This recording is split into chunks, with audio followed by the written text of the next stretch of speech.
एक था भिखारी। रेल सफर में भीख मांगने के दौरान एक सूट बूट पहने सेठ जी उसे दिखे। उसने सोचा कि यह व्यक्ति बहुत अमीर लगता है, इसे भीख मांगने पर यह मुझे जरूर अच्छे पैसे देगा। वह उस सेठ से भीख मांगने लगा। भिखारी को देखकर उस सेठ ने कहा, तुम हमेशा मांगते ही हो, क्या कभी किसी को कुछ देते भी हो? भिखारी बोला, साहब मैं तो भिखारी हूँ, हमेशा लोगों से मांगता ही रहता हूँ, मेरी इतनी औकात कहाँ कि किसी को कुछ दे सकूं। सेठ, जब किसी को कुछ दे नहीं सकते तो तुम्हें मांगने का भी कोई हक नहीं है। मैं एक व्यापारी हूँ और लेन देन में ही विश्वास करता हूँ। अगर तुम्हारे पास मुझे कुछ देने को हो तभी मैं तुम्हें बदले में कुछ दे सकता हूँ। तभी वह स्टेशन आ गया जहाँ पर उस सेठ को उतरना था। वह ट्रेन से उतरा और चला गया।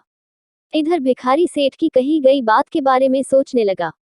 सेठ के द्वारा कही गई बात उस भिखारी के दिल में उतर गई। वह सोचने लगा कि शायद मुझे भीख में अधिक पैसा इसीलिए नहीं मिलता क्योंकि मैं उसके बदले में किसी को कुछ दे नहीं पाता हूँ। लेकिन मैं तो भिखारी हूँ, किसी को कुछ देने लायक भी नहीं हूँ। लेकिन कब तक मैं लोगों को बिना कुछ दिए केवल मांगता ही रहूंगा? बहुत सोचने के बाद भिखारी ने निर्णय किया कि जो भी व्यक्ति उसे भीख देगा तो उसके बदले में वह भी उस व्यक्ति को कुछ जरूर देगा। लेकिन अब उसके दिमाग में यह प्रश्न चल रहा था कि वह खुद भिखारी है तो भीख के बदले में वह दूसरों को क्या दे सकता है। इस बात को सोचते हुए दिन भर गुजरा लेकिन उसे अपने प्रश्न का कोई उत्तर नहीं मिला। दूसरे दिन जब वह स्टेशन के पास बैठा हुआ था तभी उसकी नज़र कुछ फूलों पर पड़ी जो स्टेशन के आसपास के पौधों पर खिल रहे थे। उसने सोचा, क्यों ना मैं लोगों को भीख के बदले कुछ फूल दे दिया करूं। उसको अपना यह विचार अच्छा लगा और उसने वहां से कुछ फूल तोड़ लिए। वह ट्रेन में भीख मांगने पहुंचा। जब भी कोई उसे भीख देता तो उसके बदले में वह भीख देने वाले को कुछ फूल दे देता। उन फूलों को लोग खुश होकर अपने पास रख लेते थे। अब भिखारी रोज फूल तोड़ता और भीख के बदले में उन फूलों को लोगों में बांट देता था। कुछ ही दिनों में उसने महसूस किया कि अब उसे बहुत अधिक लोग भीख देने लगे हैं। वह स्टेशन के पास के सभी फूलों को तोड़ लाता था। जब तक उसके पास फूल रहते थे तब तक उसे बहुत से लोग भीख देते थे। लेकिन जब फूल बांटते बांटते खत्म हो जाते तो उसे भीख भी नहीं मिलती थी। अब रोज ऐसा ही चलता रहा। एक दिन जब वह भीख मांग रहा था तो उसने देखा कि वही सेठ ट्रेन में बैठे हैं जिसकी वजह से उसे भीख के बदले फूल देने की प्रेरणा मिली थी।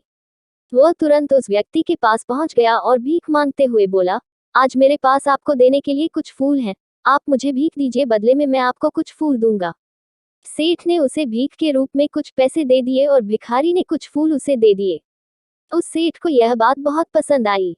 सेठ, वाह क्या बात है, आज तुम भी मेरी तरह एक व्यापारी बन गए हो। इतना कहकर फूल लेकर वह सेठ स्टेशन पर उतर गया। लेकिन उस सेठ द्वारा कही गई बात एक बार फिर से उस भिखारी के दिल में उतर गई।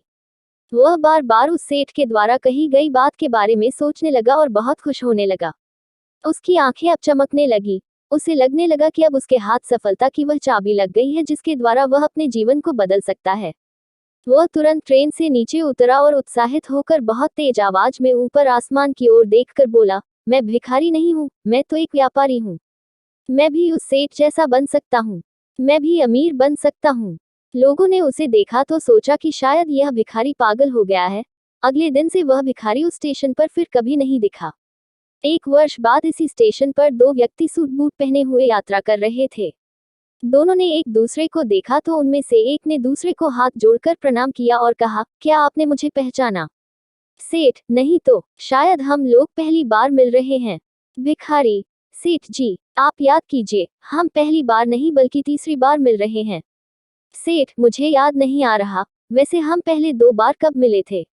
अब पहला व्यक्ति मुस्कुराया और बोला, हम पहले भी 2 बार इसी ट्रेन में मिले थे। मैं वही भिखारी हूँ जिसको आपने पहली मुलाकात में बताया कि मुझे जीवन में क्या करना चाहिए और दूसरी मुलाकात में बताया कि मैं वास्तव में कौन हूँ। नतीजा यह निकला कि आज मैं फूलों का एक बहुत बड़ा व्यापारी हूँ और इसी व्यापार के काम से दूसरे शहर जा रहा हूँ। आपने मुझे पहली मुलाकात में प्रकृति का नियम बताया था, जिसके अनुसार हमें तभी कुछ मिलता है जब हम कुछ देते हैं। लेन देन का यह नियम वास्तव में काम करता है। मैंने यह बहुत अच्छी तरह महसूस किया है। लेकिन मैं खुद को हमेशा भिखारी ही समझता रहा। इससे ऊपर उठकर मैंने कभी सोचा ही नहीं था और जब आपसे मेरी दूसरी मुलाकात हुई तब आपने मुझे बताया कि मैं एक व्यापारी बन चुका हूँ। अब मैं समझ चुका था कि मैं वास्तव में एक भिखारी नहीं बल्कि व्यापारी बन चुका हूँ। भारतीय मनीषियों ने संभवतः इसीलिए स्वयं को जानने पर सबसे अधिक जोर दिया और फिर कहा, सोहम शिवोहम, समझ की ही तो बात है। भिखारी ने स्वयं को जब तक भिखारी समझा, वह भिखारी रहा। उसने स्वयं को व्यापारी मान लिया, व्यापारी बन गया। जिस दिन हम समझ लेंगे कि मैं कौन हूँ, अर्थात मैं भगवान का अंश हूँ, फिर जानने समझने को रह ही क्या जाएगा। आप चाहे तो हमारे चैनल को सब्सक्राइब कर सकते हो।